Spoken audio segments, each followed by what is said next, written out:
रावण लंका का राजा था जिसे अपने बल व पराक्रम पर बहुत घमंड था। इसी अहंकार में उसने स्वयं माता लक्ष्मी के रूप माता सीता का अपहरण कर लिया था। चूंकि वो माता सीता को समुद्र पार करके लंका ले गया था, इस कारण भगवान राम को उन्हें ढूंढने में अत्यधिक समय लग गया। अंत में जब भगवान श्री राम के दूत हनुमान गुप्त रूप से समुद्र पार करके लंका की नगरी में पहुंचे तो उन्होंने लंका में हाहाकार मचा दिया।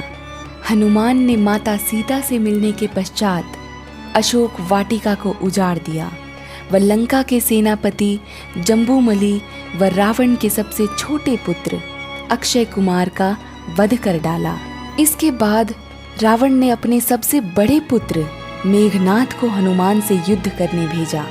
मेघनाथ ने हनुमान को ब्रह्मास्त्र की शक्ति से बंधक बनाया व रावण के दरबार में लेकर आया। इसके पश्चात रावण ने हनुमान की पूंछ में आग लगा दी। लेकिन क्यों? आज हम उसी घटना तथा रावण हनुमान संवाद के बारे में जानेंगे। जब हनुमान को रावण के दरबार में लाया गया तब हनुमान ने रावण को उसके द्वारा किए गए अधर्म के कार्य याद दिलाए। उन्होंने उसे माता सीता को लौटाने व श्री राम की शरण में जाने का अनुरोध किया। तब रावण नहीं समझा तो हनुमान ने उसे चेतावनी दी कि यदि वह अभी भी नहीं संभला तो एक दिन लंका समेत उसका विनाश हो जाएगा। रावण के दरबार में किसी ने भी इस प्रकार से बात करने का दुस्साहस नहीं किया था। यह पहला अवसर था जब किसी ने रावण से उसी के दरबार में इस प्रकार की बात की थी। पूरी सभा में स्वयं के अपमान को रावण सह न सका और उसने हनुमान की गर्दन काटने का आदेश अपने सैनिकों को दिया। रावण द्वारा हनुमान की हत्या का आदेश देने के पश्चात विभीषण खड़े हुए व उन्हें ऐसा करने से रोका। उसने रावण को समझाया कि किसी भी दूत की हत्या करना अधर्म व नीति विरुद्ध है। उसके अनुसार हनुमान केवल एक दूत है व उसकी हत्या करके रावण को कुछ प्राप्त नहीं होगा। यदि रावण को प्रतिशोध लेना ही है तो वो उसके स्वामी से ले, ना कि दूत की हत्या करके।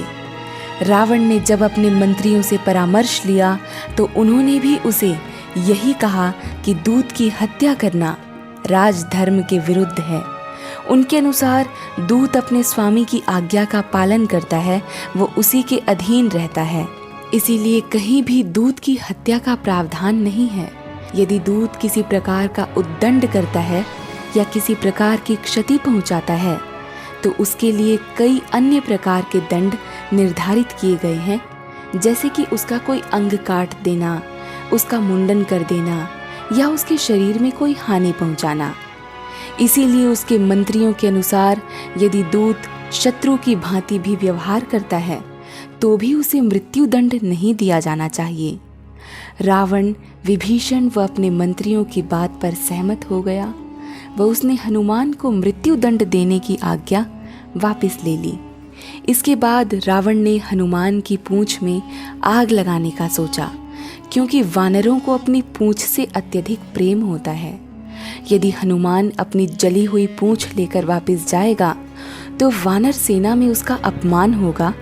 यही सोचकर रावण ने हनुमान की पूंछ में आग लगाने की आज्ञा दी थी।